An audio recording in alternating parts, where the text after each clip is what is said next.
ಹಾಗಾದ್ರೆ ಅವಳೆಲ್ಲಿಗೆ ಹೋಗಿದ್ದಾಳೆ? ನಾನು ಸಾಯಕ್ಕಿಂತ ಮುಂಚೆ ಒಂದೇ ಒಂದ್ಸಾರಿ ಶಿರಡಿಗೆ ಹೋಗ್ಬೇಕು ಅಂತ ಹೇಳ್ತಿದ್ಲು. ಅವಳು ಅಲ್ಲಿಗೆ ಹೋಗಿದ್ದಾಳೆ. ನಾವು ಅವಳಿಗಿಂತ ಮುಂಚೆ ಹೋದ್ರೆ ಅವಳ ಕರ್ಕೊಂಡ್ಬರ್ಬೋದು.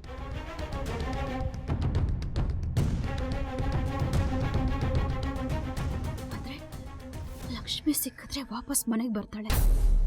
ನಾನು ಶಂಕರಣ್ಣನ ಜೊತೆ ಮಾಡಿ ಕಳ್ಸಿರೋದು ಗೊತ್ತಾಗತ್ತೆ. ಇಲ್ಲ, ಹಾಗಾದ್ರೆ ರಾಘವ್ ಒಂದೃಷ್ಟಲ್ಲಿ ನಾನು ಕೆಟ್ಟೋಳಾಗ್ತೀನಿ. ನನ್ನ ಪ್ಲಾನ್ ಎಲ್ಲ ಹಾಳಾಗತ್ತೆ. ಇಲ್ಲ, ಹಾಗಾಗೋದಕ್ಕೆ ನಾನು ಬಿಡ್ಕೊಡಲ್ಲ.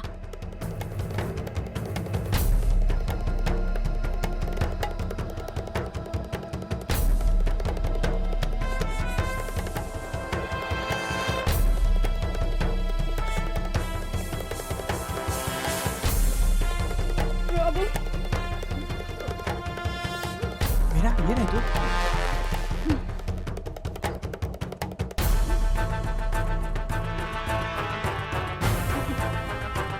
ಏನಾಯ್ತು?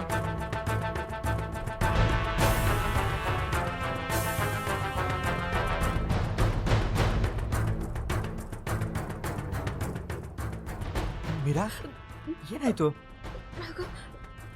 ಲಕ್ಷ್ಮಿ ಮನೆ ಬಿಟ್ಟು ಹೋದಾಗಿಂದ ನಾನು ಸರಿಯಾಗಿ ಊಟನೇ ಮಾಡಿಲ್ಲ. ಹೊಟ್ಟೆಲೆಲ್ಲ ಒಂಥರ ಆಗ್ತಾ ಇದೆ. ನೀರು. ಸರಿ ಮೀರಾ, ಇಲ್ಲೇ ಇರು, ತಗೊಂಡ್ಬರ್ತೀನಿ. ರಾಗ, ಕಾರಲ್ಲಿ ನೀರಿಲ್ಲ. ಸರಿ.